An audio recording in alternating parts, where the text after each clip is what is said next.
Assalamualaikum warahmatullahi wabarakatuh. Di sini saya Fikri. Saya akan mempresentasikan tugas dari mata kuliah Cyber Security Management dengan tema kebocoran data pada Bank Syariah Indonesia, yaitu BSI.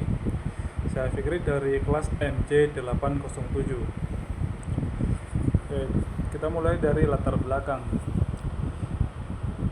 Pada Mei tahun 2023, Bank Syariah Indonesia mengalami serangan siber yang signifikan. Diduga dilakukan oleh kelompok peretas Lockbit 3.0.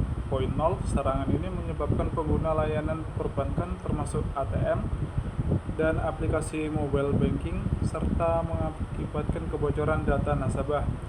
Data yang bocor mencakup informasi pribadi seperti nama, nomor telepon, alamat, nomor rekening, saldo rata-rata, sejarah transaksi, pekerjaan, dan tanggal pembukaan rekening.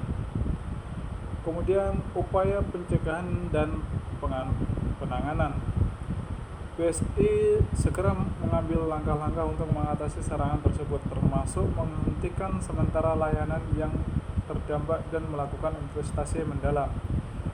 Bank BSI juga bekerja sama dengan otoritas terkait untuk mengidentifikasi sumber serangan dan memperkuat sistem keamanannya. Langkah-langkah teknis seperti peningkatan enkripsi data, audit keamanan berkala, dan pelatihan karyawan tentang keamanan informasi menjadi fokus utama dalam upaya pencegahan untuk kedepannya. Kemudian dampak jika tidak ditangani. Yang pertama yaitu ada kerugian secara finansial. Jika kebocoran data tidak segera ditangani, maka nasabah dapat menjadi korban pencurian identitas atau penipuan finansial. Penjahat cyber dapat menggunakan data seperti nomor rekening, informasi transaksi, dan identitas pribadi untuk mengakses rekening atau melakukan penipuan digital. Kemudian berikutnya ada kerusakan secara reputasi.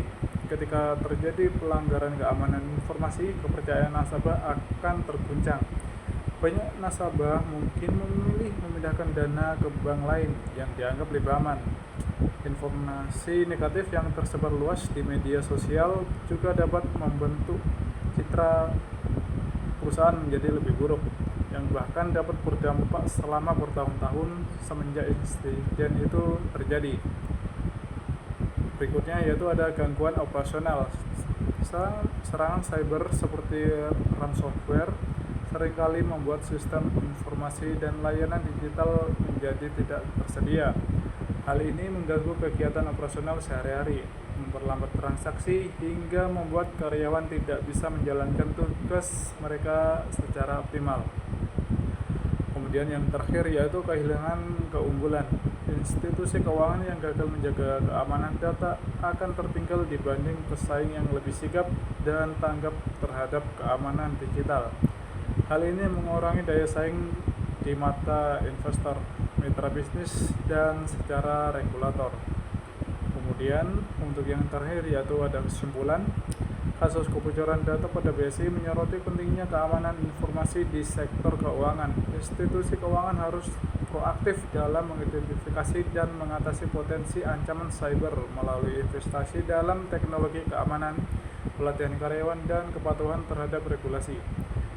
Kegagalan dalam menangani isu ini tidak hanya merugikan secara finansial, tetapi juga dapat merusak reputasi dan kepercayaan publik terhadap sistem keuangan secara keseluruhan. Baik, terima kasih. Sekian presentasi dari saya. Kurang dan lebihnya mohon maaf. Terima kasih. Assalamualaikum warahmatullahi wabarakatuh.